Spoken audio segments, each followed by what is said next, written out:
Hi, everyone. Welcome to the latest episode of 2030, the podcast. I'm here today with Kristie Perrotte. Kristie and I have kind of known each other a little while, but our paths and careers have kind of had some sort of weird parallel, albeit I'm a lot older. Kristie is the founder of Thrive Marketing. Thrive work in the recruitment sector, and they're really innovative people that do great work across the agency space, as well as advise people like me on how to do it right in marketing. And, Kristie is someone that I really trust her advice and her support over the years in terms of marketing and how it works, not just for me, but for my clients. So welcome, Kristie. Good to see you. Hello. Thanks for having me on, Steve. Hey, no problem at all. Look, I wanted to start just by, getting a bit of background on you and, because you're not local to Crewe where you live. So it'd be good to hear your kind of story about how you ended up there and how you ended up where you are today. And then we can go from there. Yeah, well, the first thing that people say to me is, you're not from around these parts, right? So you can hear it right away. So I started my career in Canada, my recruitment career coming up on about 20 years ago, which is scary. Obviously, I started when I was 9 years old, obviously. But always on the marketing side. So I worked for a Fortune 500 firm. This is where yours and my parallel lives, although it didn't cross while working at that business, but moved to the UK 13 years ago. And when I left that business, I was responsible for marketing communications for what we called our international zone. So non-US, but 19 countries, lots of revenue, lots of people. But importantly, and this is what I bring to today, is I was there during two kind of really pivotal moments, I feel, or two pivotal pieces of exposure I had. One was that business is based in Silicon Valley. They were always looking outwards versus inwards at the industry. So they were looking at the Expedias, they were looking at Salesforce and Workday, and what are these big companies doing to attract talent?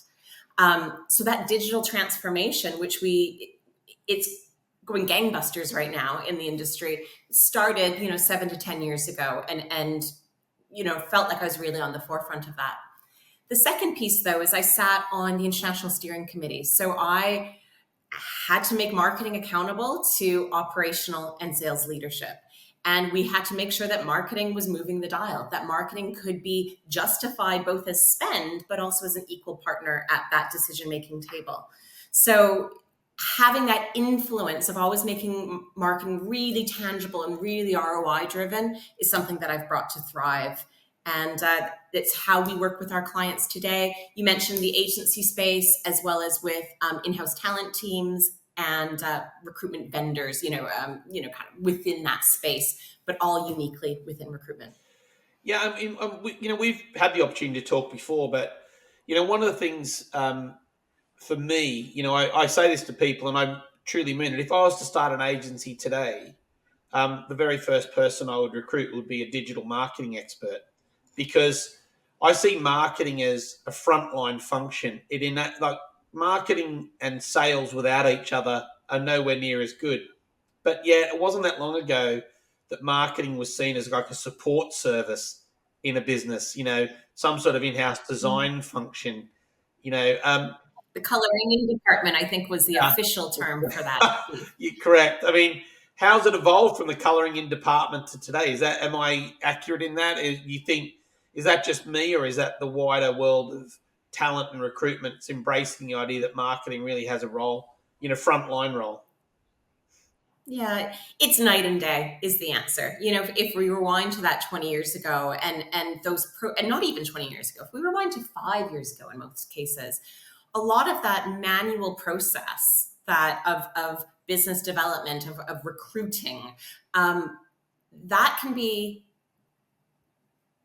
made more efficient, made more productive, making our consultants more profitable by leveraging marketing. And a great example is if you think about call cycles. So call cycles once upon a time was, you'd be calling your client, prospective client, on a call cycle every 2 weeks. And depending on how they engaged with you, you'd either be more actively calling them or less actively calling them. If they're demonstrating buying signals to you that they're interested in your service, you'll be providing them different messages than if they were maybe a bit rude to you and not wanting to engage with you. This is what marketing is now enabling you to do. It's enabling to take that, and actually let me add one more point to that. That call cycle, it was a call cycle because it normally took that many touch points to get to the job order and closing that sale. What marketing does for you now is it lets automation and marketing and this is where marketing and sales have to be, joined up, because that message needs to permeate across all those touch points that marketing can do for you, freeing your consultants up to spend the time on those individuals, those clients and or candidates who've expressed buying intent from you, and let them do what they do best: build relationships, work the job, make placements, and probably the stuff they love doing. I mean, who really loves doing cold calling? No one. Let marketing do the warming up, and let the sales teams, the recruiter teams, focus on what is going to, really move the dial and drive revenue at the end of the day. Yeah, I couldn't agree more. I mean, there's so many points I want to pick up there. Like, first of all, someone I would regard as a friend in the industry, and I had a bit of a kind of a semi-fun LinkedIn exchange, and he was talking about everybody get back on the phone, and I made the point that glad to see he's bringing back the 90s. But the reality is that the way people buy services has completely changed. And nobody wants to make a cold call, but actually no one wants to receive one either.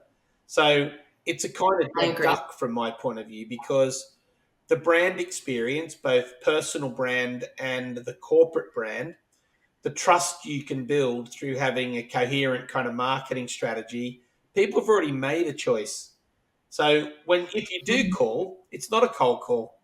And it's not even that. They've already decided they're happy to take your call because they trust you as an individual, and they trust your company as a brand, that they're going to have the sort of experience they want. And that behavior, that kind of mindset's not coming from recruitment. That's just coming from the way everyone lives their life.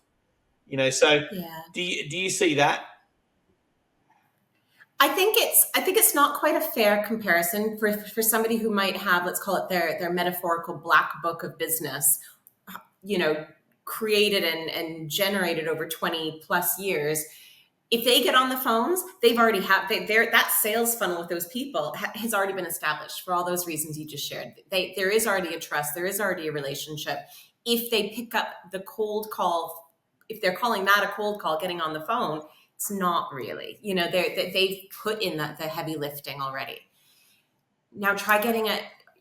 The industry struggles to find talent for itself. And so, yes, they're bringing in, young talent.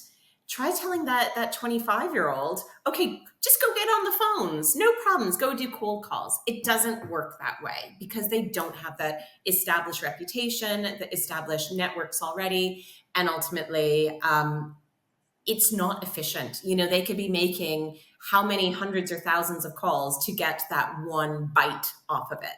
Whereas, what I'm suggesting here is, I'm not saying actually don't be on the phone necessarily, but use the cold, that cold part of the process. Use automation and marketing and email marketing, etc., to go through those stages and concentrate your efforts. Pick up the phone once you already know they're a warmer contact to do so, whether you are a 20-year veteran in the industry or you're just starting out in your first role. Yeah, I mean, I knew this, by the way, I knew this podcast was going to be interesting before I started, so I'm not shocked now. I mean, I agree. I mean, I think one of the things I talk to clients about when I meet them for the very first time is, where do you add value?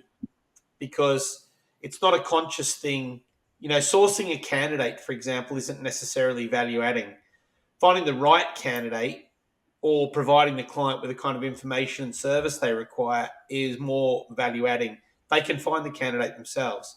So, what you're talking about there, when agencies recruit a lot of rookies, which they do because of cost and availability, they don't have a value proposition because it's very hard for a rookie to add any value. Often they're given a discipline to recruit on that they don't even understand. And yet they're out there bashing the phone and sending email out all day, and hopefully interviewing candidates, and actually got no idea what they're doing. And so the value proposition for agencies, the fee structure and the value you get makes no sense based on the service and the information you receive. So I 100% agree. Yeah. I was also I have a good example around this, actually, Steve. I answered an email yesterday. So I got an email from this sourcing assistant, I think her title was. I got an email from her last month, and then I got an email from her again yesterday. And this email there was it was a hot job or a hot candidate, MPC, whatever you want to call it, email. So here's all our candidates. Because obviously I'm a hiring manager myself for Thrive. So I get this email, and there is a marketing person on it, but then there's like insurance person, finance business partner, underwriter, a laundry list of random people on it. And the first time I saw it, I actually made a little comment on LinkedIn about it. The second time I saw it yesterday, I emailed her back and I said, you know what? I hope this is taken in the right way, but let me give you a little bit of advice, because I have been where you are 20 years ago, that I'm getting the direction from my senior sales leader that, you know how that conversation played out. She had to walk around to each desk and get their top candidate, and she put it in an email and she sent it out, because that was deemed to be the efficient way to do it. Now she's just turned me off, and I'm sure turned off thousands of other people that they sent this to. I've never even heard of this agency before. So somehow they got me on their list. And this is just it. In today's age, that kind of practice is not good enough anymore. What digital has enabled is much more personalization, that we have to get better and what we're doing to create that customer experience that feels like it's personalized, feels like it's speaking right to them. But at the same time, we also have to get better in the fact that we have the ability to have these programs that, with not a lot of extra effort, can deliver that very specific personalized message. And it's an expectation, because this is how business is done now. There is an expectation that something's going to be tailored to me because it can. 20 years ago, we might have gotten away with an understanding of how, it was much more in its infancy. But today there's no excuse for it. And this is what our clients and candidates are expecting from us. 100%. I mean, it's a great illustration of where marketing and sales strategies there is no sales strategy.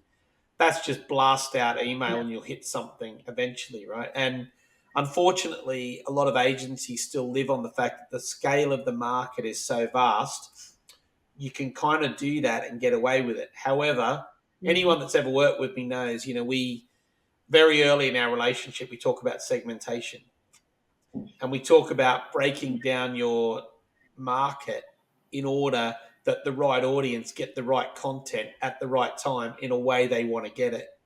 And that tailoring that is completely feasible and doable. And in fact, doesn't really even take that much effort. It just makes sure that people are getting what they want, and you don't offend people, and you do add value, and actually you start to build that brand proposition where people start to trust the brand. And that's a great example of where that sales strategy. Well, there is no sales strategy. That's just get the sales tactic, the tactic versus strategy. Yeah, it's and it's poor. It's and particularly in a market where people are competing for talent and they want to people talk about partnership and trust, but it's never there. Or not often enough there, because of that kind of 1980s strategy that people still think is there. I mean, which, by the way, we're touching on a lot of things that I'm very passionate about, but one of the things that I'm trying to break down in the industry is this grandparented mindset. So a lot of agencies today were all born of other agencies, and people that were entrepreneurs went off and did their thing. However, the DNA of most agencies is just the same, and they are just doing a version of what someone before them once did. Do you think it's time that agencies start looking at doing things differently based on the market, AI, technology, customer expectation, data? or is it, you got to do it the best way for yourself? Yeah.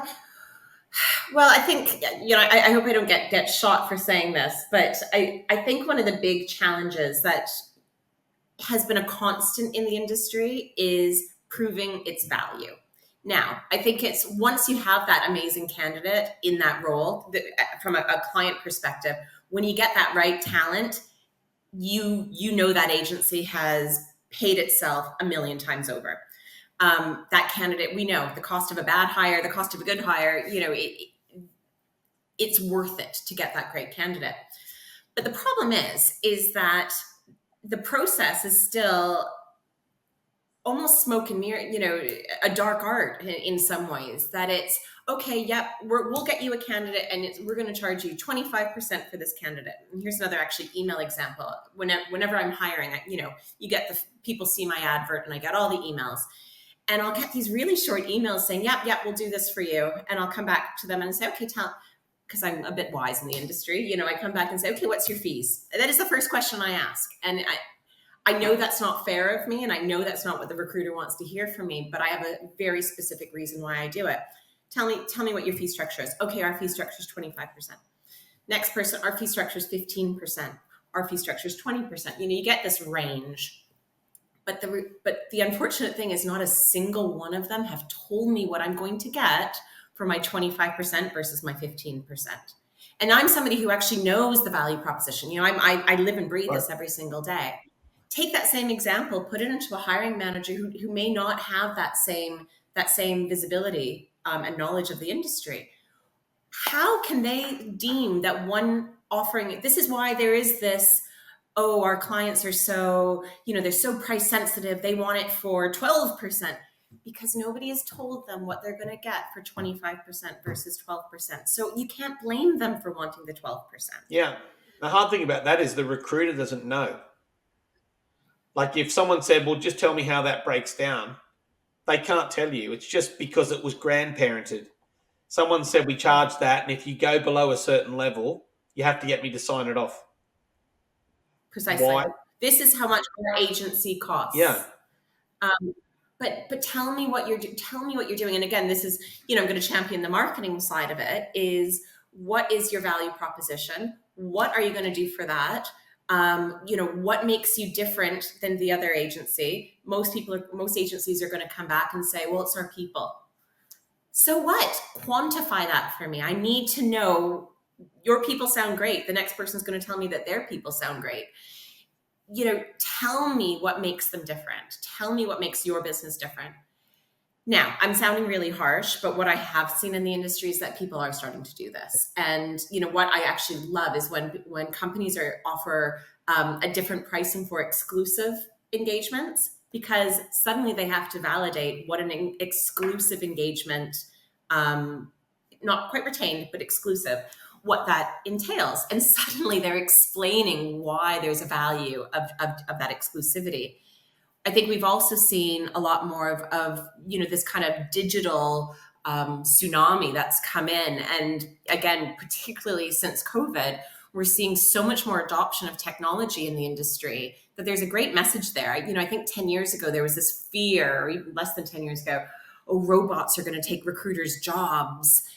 No, I think it's a great story to tell, to say, how are you leveraging technology, adding the human touch to it to make your service better than the next? Again, providing that value and end value proposition that will allow you to be, more price competitive. By competitive, I mean, higher margins for what you're doing. Yeah, and I talk a lot about exactly this point, right? So the idea, recruitment, like all jobs, I mean, there's a great book by Simon Bradbury from AGS called Universal Workforce Model, but it's something that I've long believed, and that is that the whole concept of a job is being challenged, right? Because it makes no sense that one person can do everything to a standard. So breaking a job into tasks is critical, and particularly in recruitment, which is a process, you can break a job down into tasks. Then you can make a decision about what is the best way to complete the task. Is it technology? is it human? And what I find heartbreaking is that recruitment agencies will hire, extrovert, good communicators, really up for it kind of people, and then stick them in front of LinkedIn for 4 hours a day. And, breaks my heart, because you've got people that want to be out there that you hired for that skill, and you don't use that skill. What you do is you overpay someone to sit and stare at a screen, which actually you could buy the technology in to do that job To do, better, yeah, quicker, relentlessly, exactly. at the same standard every day, 24 hours a day, and let your people do what they're really good at. And, that has It's got to be a exactly my fundamental example shift. of the call cycles. That's the call Yeah, cycle. It's yeah, exactly that. Don't use them for this kind of menial time zapping activities. Use them for that, that core where you need that human touch for it. yeah. And I think for me, that is, if nothing else changes in the industry, that has to change, because the financial model of a recruitment agency where, 50 odd % of the revenue goes out the door on people isn't really economically sustainable, because clients are asking the questions you talk about, like how do you justify the fee? And there are challenger services coming into the market, not just technological, but also just alternative ways to do recruiting, including direct sourcing. And so, particularly in the agency market, in order to maintain the bottom line, you've got to deliver service more efficiently, and technology's one of the answers. So I mean, that in itself is a whole podcast about Yeah. structure and stuff. But just while we're touching on technology, I'd love to talk about AI for a second, because again, um, when I was just saying that, it drew me to a post the other day on LinkedIn where there was a debate going on around AI and the impact it's going to have on recruitment. And my comment was that don't worry about AI, because having people stare at LinkedIn for 4 hours a day on £35,000 a year will kill you before AI ever gets to you. Um, but is AI friend or foe? So I think it's friend, but I also, it has to be within context. So that there are, if you actually look at Silicon Valley and some of the the big names that are coming out and offering warnings, let's that's a whole discussion in itself. So and I think the other thing, I was talking to a head of technology for one of the actual back office technology for one of the big recruitment agencies a few months ago, and he was saying the fear they have as a big agency for if their developers were using that for code, if from a legal perspective, etc. So I think my opinion is one that is framed for an SME kind of recruitment audience, but recognizing there are outliers to this, and I'm sure there are examples of it being faux.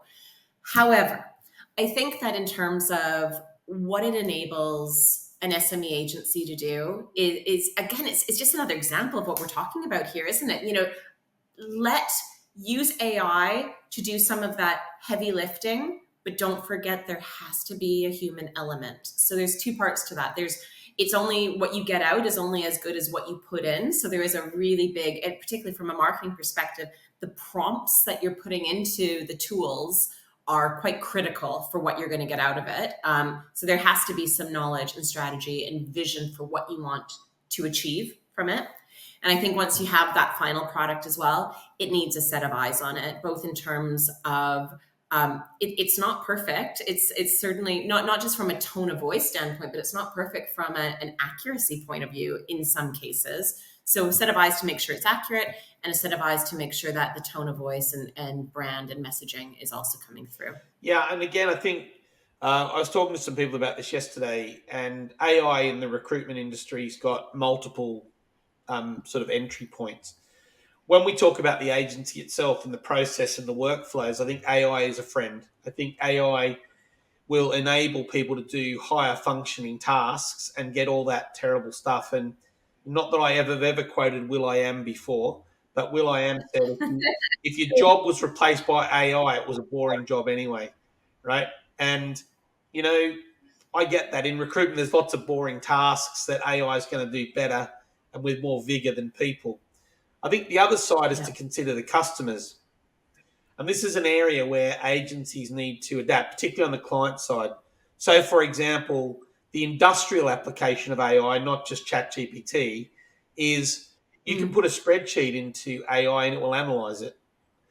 Graduate legal recruitment is down substantially because they're using AI to research case law and draft documents.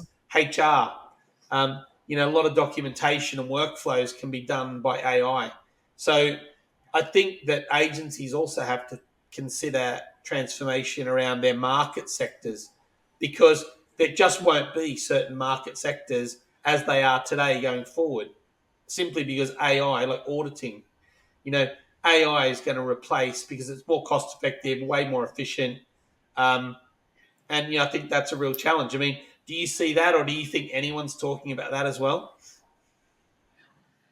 So the reality is, I don't think a lot of people are talking about that. And I was actually going to give you a follow-up question, Okay. because what that smacks of, then, if you're not getting people in to do the end client, not getting people in to do those junior tasks, how are they then creating that workforce for that next level up?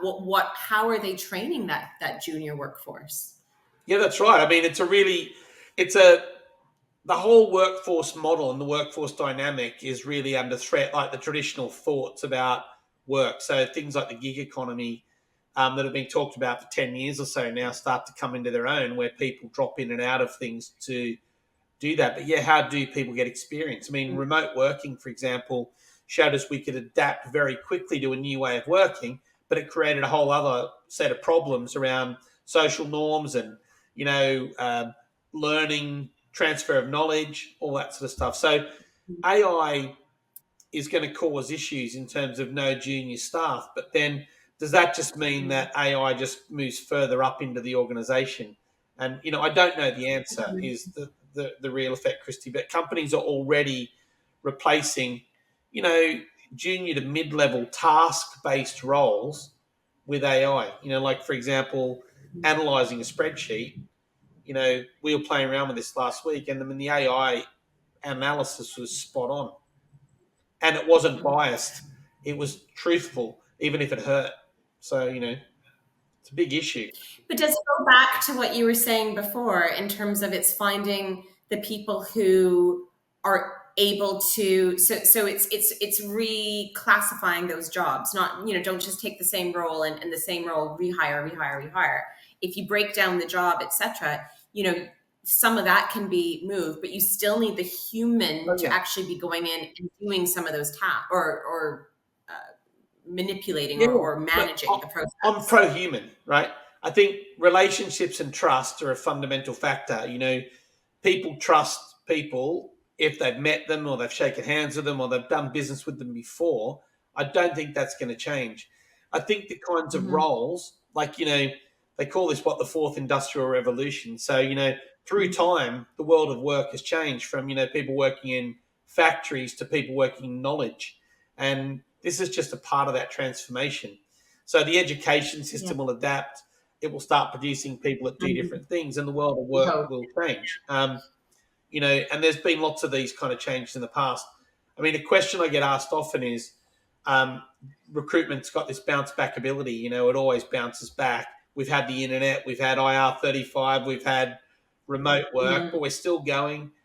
I actually think this is the defining moment, really, in terms of real change, because the technology is now way more advanced, and instead of replacing job functions, you're replacing people with technology. And that's a big difference from the internet or from regulation. That's adapting. This is like hard stop change. So yeah, I mean, I think there's a great role for people in businesses, in people functions where people do stuff well, like build trust, innovate, relationships, creativity, strategy, understanding customers better in terms of the emotional process of how they do things, not the data-driven process.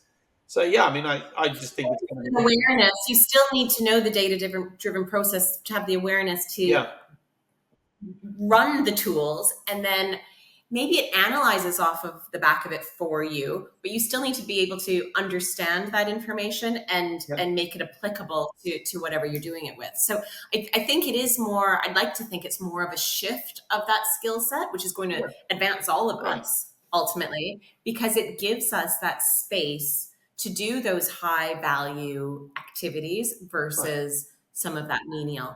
But yeah, I think the junior side of the scale is going to be interesting to see how this evolves.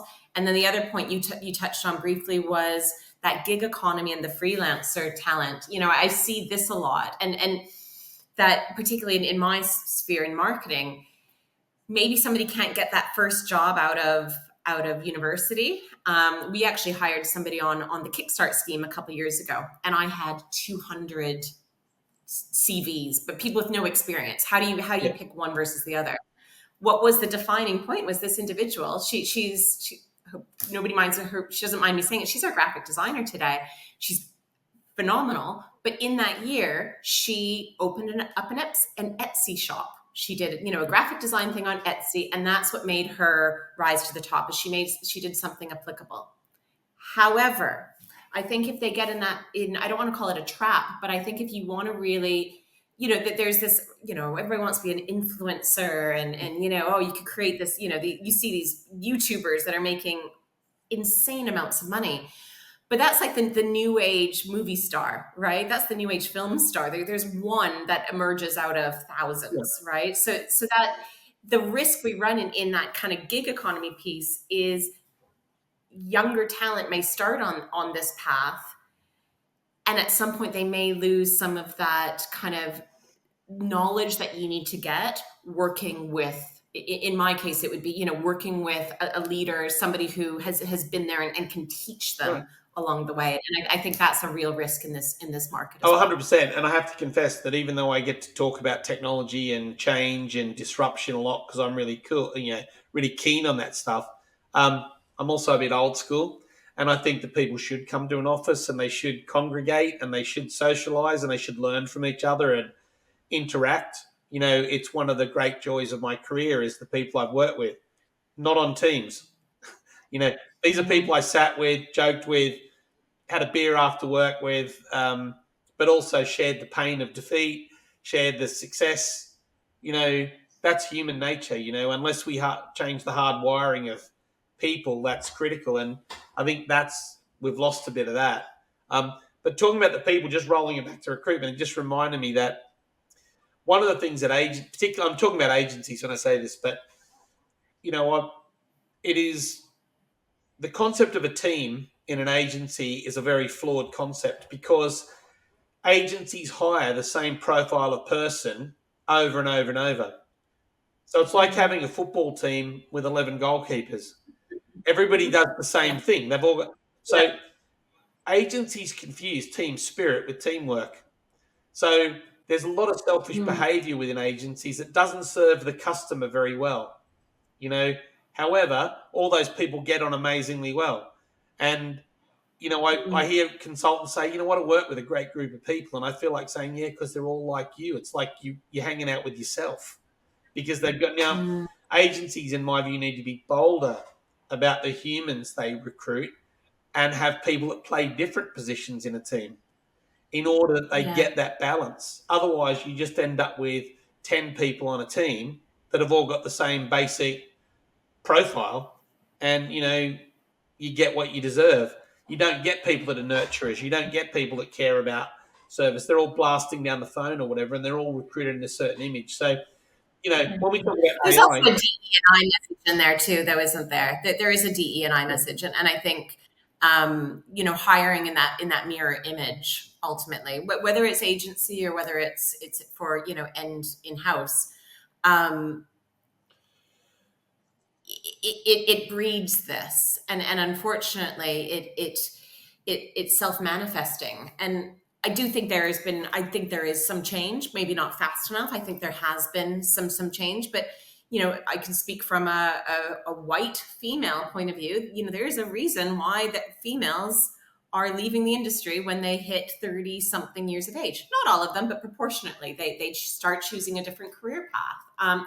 Maybe a little bit less so now that we have this remote working, but back in the day, pre-COVID, they had to be in the office and seen to be doing the drinks afterwards, because if they don't do the drinks, they're not part of the team.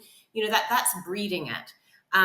Now take that same point of reference across all of the different potential groups out there. And there is probably a reason why those individuals don't want to be joining an organization that may have that one uniform profile that's working for it.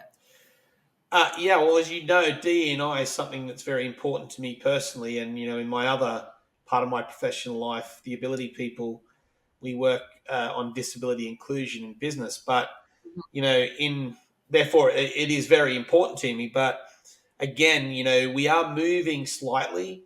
But the reality is I still see too many posts on LinkedIn about, here we are, incentive trip, all getting smashed in Ibiza. But, that's just, I work with clients now that offer really great incentives, but they also now provide people that don't choose to take up that incentive with an alternative. And they actually now consciously balance the incentive. So they might have 2 trips a year. One's the kind of let your hair down fun trip, and there's an alternative for people that don't want to, they can choose on the trip. Yeah. And the other one's a family thing. They'll rent cabins in the Lake District, and people can bring their families, and they'll provide other things. So, we are moving things on that, but it is nowhere near fast enough. And, we've got to get better. And I know people that work in the DE&I space, specifically in the recruitment agency market, and frustration with a capital F is their experience. So, we've got to be better at that stuff for sure. Yeah, I'm glad you mentioned that you've seen the transition, because I feel I've seen the transition too. That there's still the examples of the Ibiza trips that you mentioned, but even stuff I'm seeing a lot more people, that they all go do a cooking class together, or they all go do some kind of sports activity during the day. And you could continue on afterwards, but those who have other commitments are able to. It feels like they're not being penalized for not doing the after stuff. Whereas I think once upon a time, they might have been a little bit unconsciously, always unconsciously, but unfortunately it was quite rife in the industry. Oh yeah, 100%. And, in fact, the ability people that I co-founded with Liz Johnson, albeit focused on disability, the origins of that were me fighting with a lot of people about the lack of women in boardrooms in recruitment agencies, and the fact that having a child seemed to be a career-ending moment for a lot of people, and that goes back 20 years. And the insanity around the people the industry lost because of inability. I'm glad that we're moving things on that, but like I said, nowhere near fast enough. That is for sure. God, there's so many things we could keep talking about, and really drill into, because, there's a lot of fundamental stuff. I mean, for me right now in 2023, 2024, coming up very soon, there's an opportunity here for those that are bold to actually understand the way the business should run better in order to support the customers. And even on the direct talent side, how do they adapt and modify, to meet the needs of customers in the market? And I think it's a really exciting period in the industry. This is called 2030, the podcast, because I'm kind of interested in the opinions of my guests and friends that I get on the podcast about 2030, the year 2030. What does it look like? I mean, what do you think 2030 for the world of talent is going to look like? Yeah, so what are we at? We're almost 6 and a bit years away from that hitting. And I think it probably is a lot of what we've been talking about already. But what, at the end of the day, businesses have to be responsive to their end customer. So if that is recruitment agencies, they need to be responsive to their end customer, being companies hiring. If you are a talent acquisition person, you have to be responsive to the talent that you are looking to bring on board, and obviously your stakeholders within the business. And I think if we need to take a deep, dark look at not dark, bright look, deep and bright look of what's going on in the companies themselves. And, if we continue on that DE&I theme, we're seeing that the role of a TA person has evolved immensely the last 5 years, from being a recruiter, an internal recruiter, to being somebody who is managing a talent acquisition function. So DE&I is really high on their agenda. So you know what? Agencies, we need to get on the program to be responsive to this. They are looking at how, and businesses are looking about how they can leverage technology to be more efficient and to be more productive and fuel their growth.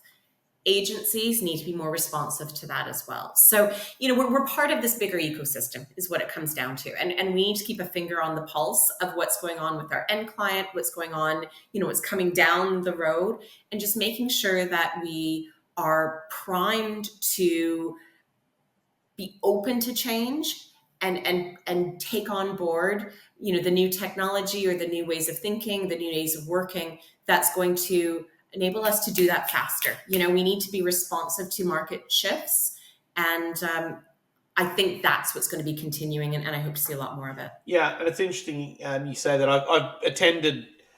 I'm very fortunate. Not only do I spend a lot of my time on the agency side of things, I get to see the other side in-house and the outsourcing market, and was at a very big conference, just a few months ago in London, and no agencies at the event. Mainly tech providers, outsource partners. And what became evident to me is that the big companies it's like the market separating.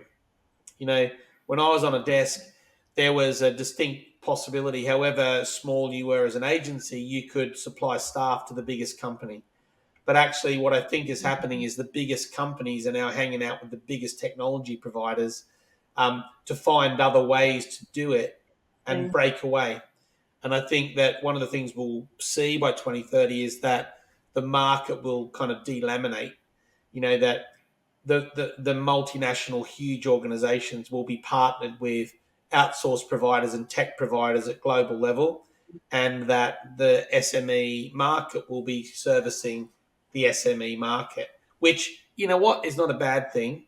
It's just one of the realities that I can see now, that I think that someone's already pushed that snowball off the top of the hill, because again, LinkedIn, for example, albeit they derive a lot of their income from agency, from what I can see, having visited them, the majority of their investment is enabling direct sourcing effort and not necessarily how to support their agency customers. But anyway, I mean, that's my hypothesis. So we'll see.